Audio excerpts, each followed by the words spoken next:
Hey everybody, what's up? Welcome back to the channel, back here with another update on the turbine. And you guys can see I have my two museum quality ones out, number 18 and number 26. The ones that are still in existence. I don't remember which one is at which museum, so I'm not gonna talk too much about that. You guys can look that up pretty easy, but the one that I'm currently working on is number 28. This is my only non-museum quality turbine, and my goal here is to make it look like it's a museum quality turbine. So, to do that, I've been working on a few things already. So I am actually third owner on this turbine. It was kept in a fairly decent condition. There are a couple little dings in the paint here and there, and the tender had some issues, and so I've just started to kind of address some of that and work on some of that stuff. Talk about a little of what I've changed on my museum quality ones. Let's see, one thing is on, remember which one, I think it was number 26. So yeah, 26 is at the Utah State Railroad Museum, I think. Forgive me if I'm wrong on that. I know it's in Utah. I think it's, I can't remember the name for sure of that railroad museum, but that 26 is the one that's in Utah. And something that I wanted to change on the B unit here is this came with covers on the vents that are underneath this ladder set, and then just this big vent section right here. These were plated over. I'm guessing the museum did that because when these were running, those vents were never covered as far as I've seen from videos and pictures. I couldn't find anything that showed that these vents were covered while in service. So what I did was I removed those. Luckily, Scaletrains painted that, and then that was an add-on part, so those grills were painted. And in my little parts bucket here, I have some tender chains laying in here. You guys can see these are the these are the plate sections that I pulled off. Luckily those were not glued on too crazy. They came off fairly easy. Just kind of had to clean up the mounting spots a little bit, touch up the paint a little bit here and there. But I kind of wanted that to have a more in-service look, and those plates, as far as I can tell, were not a in-service thing. So those were pulled off. Another thing that I've done with these is I've replaced the couplers. And let's see if I have any on hand here. So Scaletrains, and actually this unit still has them. They're not the painted ones, but here I have one of their painted die-cast couplers. Not a huge fan of how these look. They're a nice coupler. They're a full metal coupler, so I mean they'll definitely tow the weight that you want to. They're a nice coupler. My personal preference, though, I prefer to use KD metal couplers. Like I said, there's nothing wrong with these. These will hold up to whatever you throw at them, but my personal preference is KD couplers and having the correct couplers. That style of coupler, just the generic style of coupler, is not the correct style of coupler that these should have. These are supposed to have shelf couplers, and if I can get in here, you guys can see I have a painted and weathered KD metal shelf coupler. My two museum quality ones, sorry for the crappy camera work here, guys. My two museum quality ones have them. You guys can see they're I have painted and weathered them so they look nice. Kind of have that layer of rust on them. But yeah, these are meant to have those shelf couplers. So that's what I've been putting on them. Some of them aren't weathered or painted yet, like some of the ones on the tenders. I need to get around to doing that. So that's one thing that I do when I get these is replace the couplers with the shelf couplers that they should have. I can show you my parts tray here. I still have some. I got some weathered ones and some non-weathered ones. These are a fantastic looking coupler. They're a shelf coupler, so they have those extra slots that kind of slide together. You guys see those a lot, like on anything unit. A lot of modern day diesels, Gevos have them. Shelf couplers have been around for a long time, and if you really pay attention, you'll notice quite a lot of stuff has these style couplers. Tank cars have them. Some other things. So quite a while back, I got a lot of these, and they are whisker. I prefer whisker couplers because then I don't have to deal with the those spring pads or those spring plates, all those guys. I really don't like using those if I don't absolutely have to. And then, of course, on my ones that are going on my locomotives, I cut the uncoupler hose that they put on there. Yes, it makes them a huge pain in the ass to pull apart, but it looks way better. Now I will run them just as is on freight cars and stuff like that. Not too worried about that stuff, but I am very picky about how my locomotives look. So I snipped those off. You guys can see all these weathered ones down here. Don't have those on there anymore. So that's just kind of a thing that I like to do. Something else you might notice just looking at these three units is the horns. So this one just has the UP gray painted horn, and my two museum quality ones have red and silver painted horns. UP had some horns that were painted like this throughout the early years of their diesels, especially stuff that had Leslie's and things like that. These are, I don't know if these are a Leslie RS or a Leslie S, but I absolutely love kind of that show paint on them. Red inside the throats of the bells. I don't know if that's going to focus. Yeah, red, a nice shiny red inside the throats of the bells, and then the manifold and basically the whole horn itself in a nice bright silver, and then the throats of the bells get that gloss red. A lot of my older UP stuff, especially stuff that has a green nose and silver trucks, I love doing that paint job on these horns. You guys will see that paint, horns painted like that on a lot of my older UP stuff. It's just something I really like. If you guys have been on this channel for a long time, you guys know I'm into horns. I have a lot of horns. I don't have any Leslie's currently, but I just older Union Pacific horns in general. Most of them being Leslie's in one shape or another. I really prefer to have that, what I kind of call the show paint. Kind of really dresses them up, adds a lot of detail, and so you guys can see just kind of how the horns come naturally painted in the UP gray. Not very exciting, not very flashy. I want to show the horns off. I want them looking cool. So that's what I've done with those. To do that, I do remove the horn. I'm not a big fan of their quality control on getting these horns placed nicely. Sometimes they're kind of bent. Sometimes the actual the riser, the little riser that these are on, like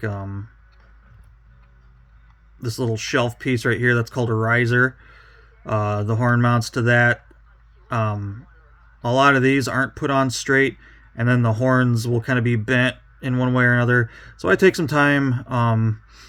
I remove them. I remove the whole thing from the locomotive, and then make sure when I glue everything back on, everything is nice and straight lined up and looks really good. And then, of course, do the paint work. So that's something that this one will be getting as well. Another thing that I've already kind of done on this one is in between where a lot of these electrical cables go. So on the rivet counter version here, these spots where those wires kind of plug up into, you guys can see them on the museum qualities here. These kind of are attached at the top. All the wires are kind of molded together at the top into a rectangular piece, and they kind of pop into place up there. The rivet counter version actually had these kind of like dummy inserts in there. You guys can see I've pulled them all out. They weren't glued in place, but they were kind of painted in place.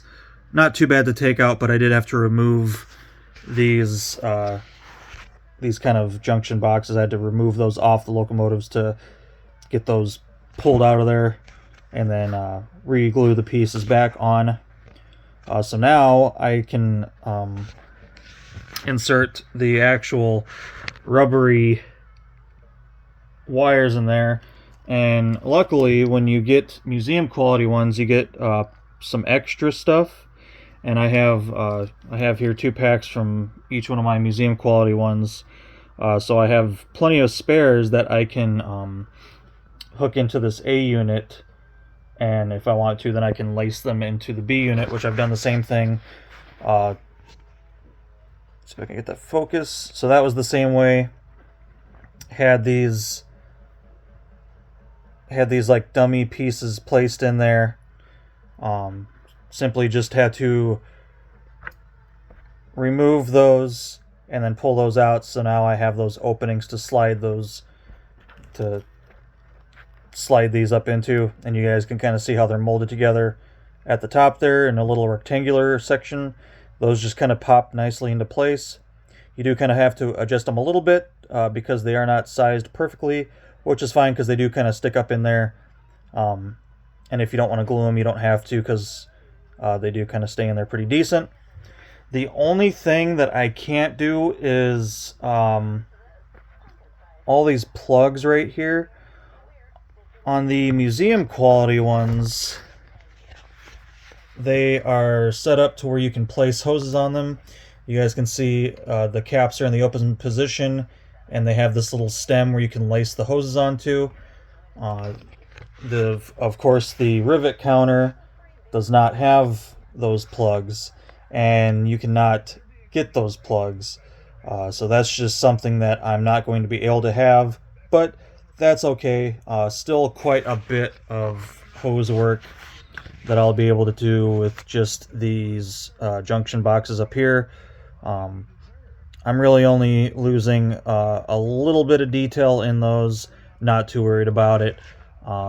Once everything's together, it'll really look the part.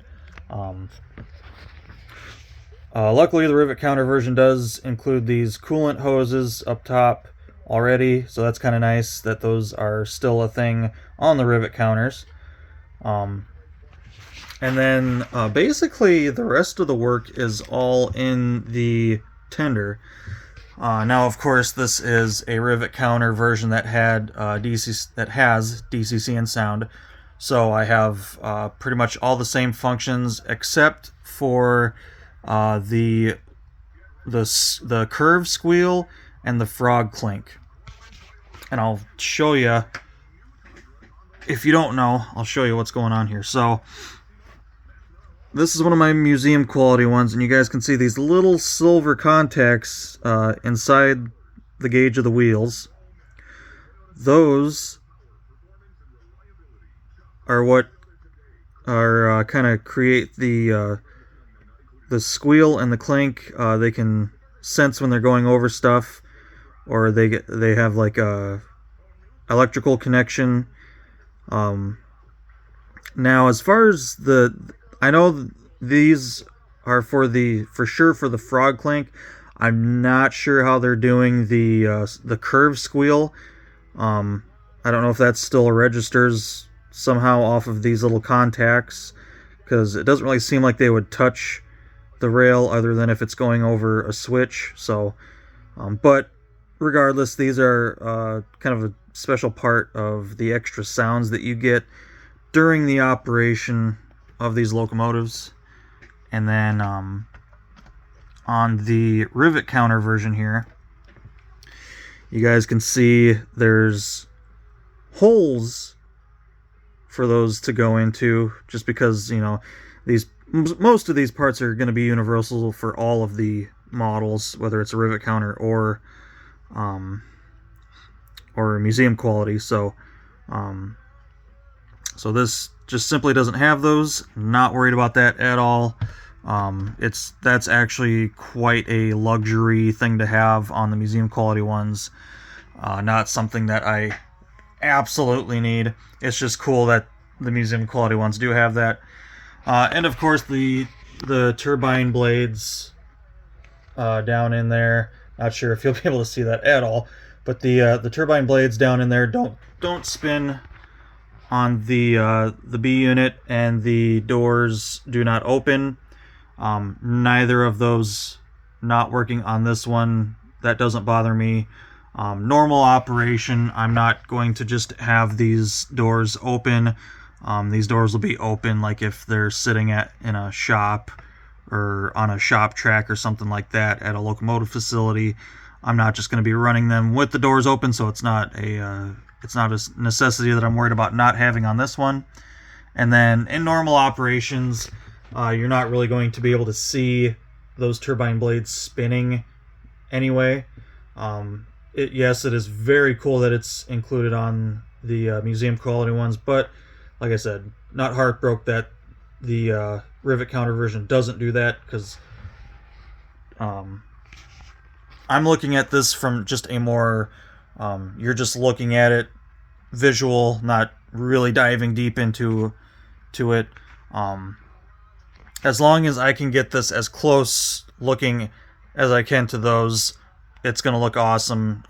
Rivet counter still has fantastic detail. Like I said, it's just very minuscule things you're missing out on. And then for the tender had quite a bit of work. You guys can see jiggling there. I have installed the tender chains, the truck chains.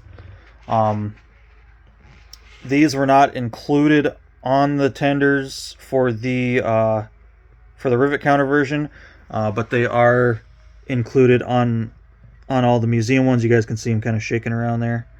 All the museum quality tenders have them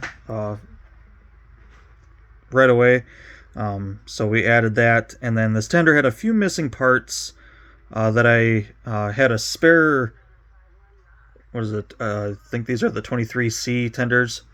Had a spare one and was able to basically steal some parts off of it and replace the missing parts that were on this one. So this tender now has all of its parts.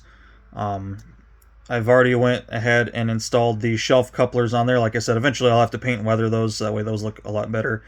But just got them on there for now. All the details are on there. I'm not missing anything, which is good. I'm a big detail guy, and these things are so nice, and I hate seeing them missing details. So went ahead and took care of the tender first thing. So the tender's done. Other than just painting and weathering the couplers, the tender is done, ready to rock and roll. Something else that I took care of was the lens for the rear light was kind of fogged, so I put a new lens in there. The LED was kind of out of position, so I very carefully repositioned the LED. Those are very tiny in a very tight spot, and you don't have much room to work with, and you really don't want to screw up the diode in there. So took some of my smaller tweezers to kind of get that in better placement, and got the better lens on there. So tender so far has had the most work done to it. Basically ready to go. Just like I said, just final things with the couplers. Not too worried about that at the moment. We'll get to it when we get to it. Next steps on the A unit and B unit are probably going to do the horn next, because painting those is kind of a challenge. Tiny painting is always a challenge. Doing the silver isn't too hard. Doing the red accents on the throats of the bells is another deal. Trying to make sure you have a nice line at the end of the flare where the red stops and the silver begins. So I'll probably pull that off of there and start working on that, making sure everything's straight, making sure once I glue it back into position it's going to be sitting straight and not leaning one way or the other. And then of course I'll install the cables into their receptacles and change the couplers out on the A unit and B unit. Got it. Like I said, I have a couple little paint things that I need to take care of. As far as like doing touch-ups and stuff, I remember when these first came out, they were kind of working with this True Color paint company. I don't know if this is still a current company. I know you can still find these paints in hobby shops and like on eBay and stuff. Not sure if the company is still a thing, but they do have some nice colors, and this is the paint that Scaletrains kind of said they want you to. It's their recommended paint color. So as you guys can see here, I have the UP Armor Yellow. I do have the gray as well.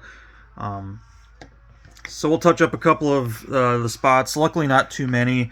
Mostly down by the bottom of the pilot. Other than that, everything is pretty good. Like I said, I still need to disassemble these. Take a look at them mechanically. Make sure the gears are lubricated. Clean the wheels. Do whatever I have to do. I have had the shells off of my museum quality ones. And honestly, these look like they're kind of scary to take apart. They're really not too bad to take apart, and once you're in there, they're really not too bad to work on. That Tier 4 Gevo that I got recently, I opened that up, and that is a nightmare to do anything in that, because it's all hard connections. It's not like an Intermountain or an Athearn or a Walthers where you have wire connections that you can separate. They like to solder, like hard solder, all their wires from point A to point B. No easy breakable connections. So if you do work on this stuff, you know Scaletrain stuff is kind of hard to work on if you want to get things apart. Not that easy, but at the same time, there's not really, unless if you're adding DCC and sound to something that you bought that didn't have DCC and sound, it's really not too terrible to work on them. Yes, it is. There's some complicated parts here and there. A lot of details, so you really want to make sure you be careful when you're pulling shells on and off of the chassis. A lot of things that can break. But I really don't, me personally, I don't have a problem with taking them apart. It's just, like I said, there's some areas that aren't too fun to work on these, but that's just the nature of the beast. So yeah, that's pretty much what I got next. Get that horn off, start working on that, get the wires put onto the A unit, change out the couplers, and kind of go from there. So tender is done for now. So that's nice having that kind of upgraded. Literally, so here you guys can see my number 26 tender, exact same style, the 23C, older style. And you look at the number 28 tender. You look at them side by side, and the details are exactly the same now. So Tender is right where it needs to be for a museum quality look. Now I just got to get the rest of this up to my standards and then get some of the wires and stuff put on there. So that's it for this update, guys. In the background there, if you are wondering, I have 3 24C tenders. I've bought a lot of these tenders to have as spare tenders. I've got some for my steam locomotives. I've got extra tenders for some of my turbines if I want to double the tenders up and make it look like they're doing long runs. I have the ability to do that with some extra tenders. So just some extra stuff I like to have for running some of this stuff. So but that's it for this video, guys. Hopefully you enjoyed. Like I said, I'll probably take some stuff apart and bring you back whenever I get to that.